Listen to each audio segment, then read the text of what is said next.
Hi everyone. और आज जो टॉपिक है आपके सामने, एक्चुअली फार्मर्स जो प्रोटेस्ट कर रहे हैं हरियाणा में, जैसा कि आप देख रहे हैं यहाँ पे आर्टिकल जो है protesting farmers in Haryana Kurukshetra block highway to Delhi. तो कहीं ना कहीं ऑलरेडी हमने फार्मर्स प्रोटेस्ट जो है वो देखा कि काफी समय तक चला और अब वापस से ये नया फार्मर्स प्रोटेस्ट जो है वो आपको देखने को मिल जाएगा, जो कि हरियाणा में हो रहा है। और वहां पे उन्होंने नेशनल हाईवे 44 जो भारत का सबसे बड़ा हाईवे भी है, श्रीनगर से लेकर के कन्याकुमारी तक कनेक्ट करता है, तो वहां पर आप देखो कि उसको ब्लॉक कर दिए हैं। और इस वजह से अब जो रूट डाइवर्ट करना पड़ रहा है वो दिल्ली से चंडीगढ़ वाले रूट पे डाइवर्ट करके अब ट्रैफिक को डाइवर्ट किया जा रहा है। इस चीज को हम समझेंगे कि आखिरकार फार्मर्स वापस से प्रोटेस्ट क्यों कर रहे हैं, और हाल ही में एमएसपी को लेकर के भी कई सारी जो अपडेट्स आई हैं उसको भी हम डिस्कस करेंगे, और साथ साथ में एमएसपी क्या एक सॉल्यूशन है, और एमएसपी को एग्जाम के पर्सपेक्टिव से भी हम बहुत डिटेल में देखने की कोशिश करेंगे। और थोड़ा सा पॉलिटिकल बैकग्राउंड ये आ जाता है कि 2024 जो है वो लोकसभा चुनाव है, तो 2023 में बहुत सारे प्रोटेस्ट, जैसे कि आप मणिपुर प्रोटेस्ट आप देख ही रहे हैं, फार्मर्स प्रोटेस्ट नया आपको देखने को मिल रहा है, हिंडनबर्ग रिपोर्ट भी हमने देखा, तो तमाम प्रकार की चीजें जो है वो आपको देखने को मिलेंगी। और साथ साथ में ट्विटर के सीईओ जो है जैक डॉर्से, तो बेसिकली उन्होंने भी कुछ बयान ऐसा टिप्पणी वाला दे दिया है कि मतलब ट्विटर को लेकर के कि बहुत सारा जो है वो ब्लॉक करने का जो अकाउंट आता है वो भारत से ही आता है। तो इस चीज को हम यहाँ पे समझते हैं।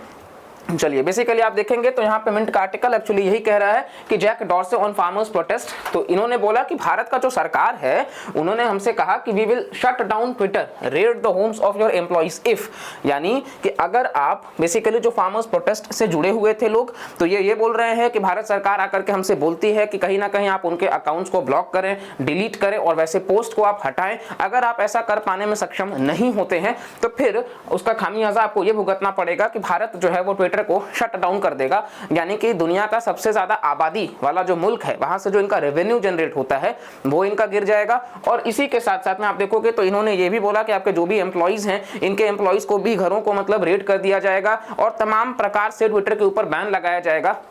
और इस चीज को लेकर के ये बहुत ज्यादा जो है वो लाइमलाइट में अब आ चुके हैं, क्योंकि इन्होंने इंडिया को वो कंट्री भी बताया है कि टॉप 5 कंट्री में से एक है भारत, जहां पे ये बहुत ज्यादा डिमांड आता है। और इंडिया जो कि एक डेमोक्रेटिक कंट्री है जहां पे freedom of speech and expression है आर्टिकल 19 में, तो तमाम प्रकार की बातें जो है वो इंटरनली इन्होंने मतलब रखने की कोशिश करी है। हालांकि इस बात में कोई भी ये डिनाई करने में कोई ये नहीं है कि फार्मर्स प्रोटेस्ट जो है जब भी हमारे देश का इंटरनल मैटर्स होता है कोई ना कोई हमेशा से टिप्पणी करने की उसको लगी पड़ी रहती है।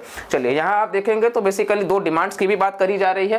ये फार्मर्स कह रहे हैं कि हमको 2 डिमांड है हमारा भाई, उसको फुलफिल कर दो। पहला ये है कि सनफ्लावर को आप एमएसपी में लेकर के आओ, और दूसरा कि ये जो ब्लॉक किया गया है NH 44 उसको रिमूव करने की भी बात ना हो। इस चीज को हम पहले समझते हैं कि आखिर प्रोटेस्ट हो ही क्यों रहा है।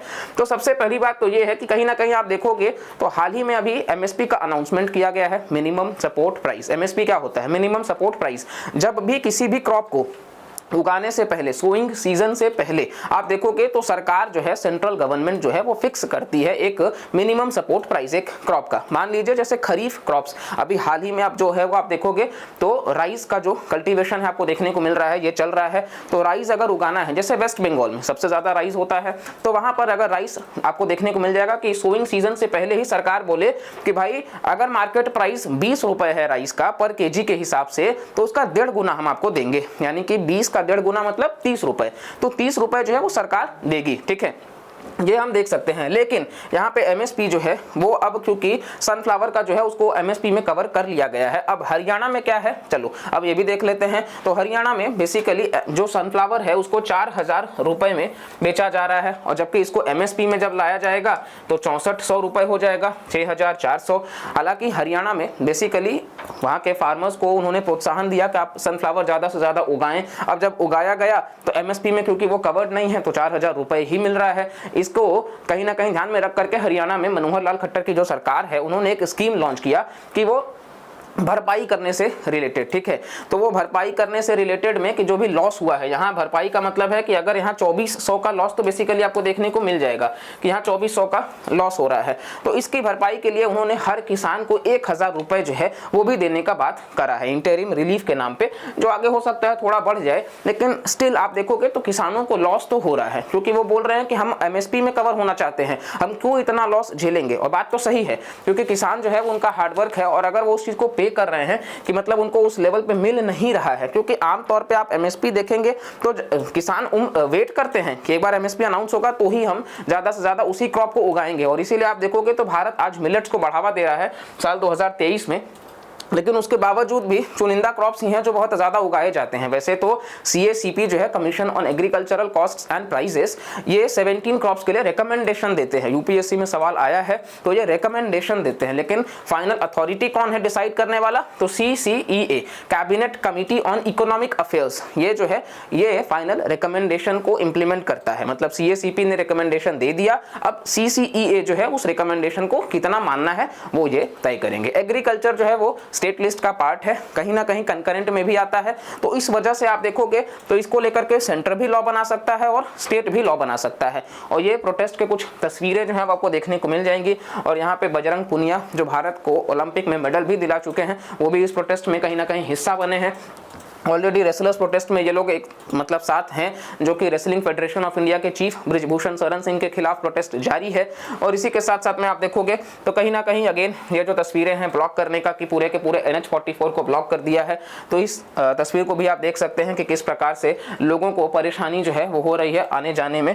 और इसी के साथ साथ में बेसिकली NH-44 आपको हम बताएं कि ये देखिए आप सबसे बड़ा जो श्रीनगर से लेकर के कन्याकुमारी तक आपको देखने को मिल जाएगा। बाकी पूरे भारत को भी आप इस प्रकार से नक्शे में देख सकते हो। NH-44 से कुछ मेजर जो शहर हैं वो भी आप देख सकते हैं, कितने राज्यों को ये कनेक्ट करता है ये भी आप मैप में देख रहे होंगे।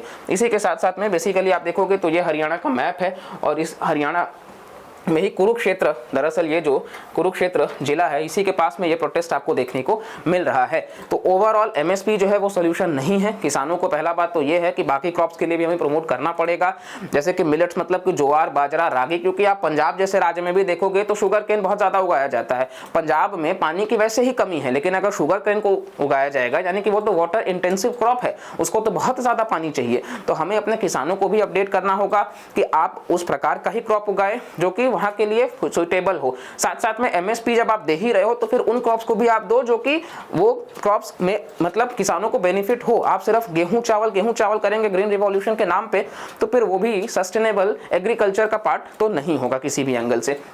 तो ओवरऑल यही प्रोटेस्ट था जो काफ़ी ज़्यादा ट्रेंडिंग में था, और इसको लेकर के हमने अनबायस्ड तरीके से एक वीडियो बनाने की कोशिश करी जो कि इन्फॉर्मेटिव भी लगा होगा आपको। और साथ साथ में अगर आपने वीडियो पूरा देखा होगा तो काफ़ी एंगल से आपको ये वीडियो जो है वो समझ आता होगा कि बहुत सारी चीज़ें जो है वो बैकग्राउंड में चल रही हैं पॉलिटिकली, लेकिन उसका जो एग्जैक्ट कारण है, इवन वे फॉरवर्ड भी हमने बात करा है कि किस प्रकार से सोल्यूशन हो सकता है। तो अगर आपको ये वीडियो पसंद आया हो प्लीज़ लाइक करिएगा और चैनल को सब्सक्राइब करिएगा, कमेंट करके भी ज़रूर बता सकते हैं। और ऐसे वीडियोज़ के लिए आप बने रहिए हमारे चैनल के साथ में और वीडियो को पूरा देखा करिए, ताकि ज़्यादा से ज़्यादा वीडियोस को मतलब YouTube पुश कर सके, और अपने दोस्तों को भी शेयर करिए ताकि ये वीडियोस को और ज़्यादा अप्रिसिएशन मिल सके। चलिए मिलते हैं अगले लेक्चर में, तब तक के लिए bye bye, take care and जय हिंद।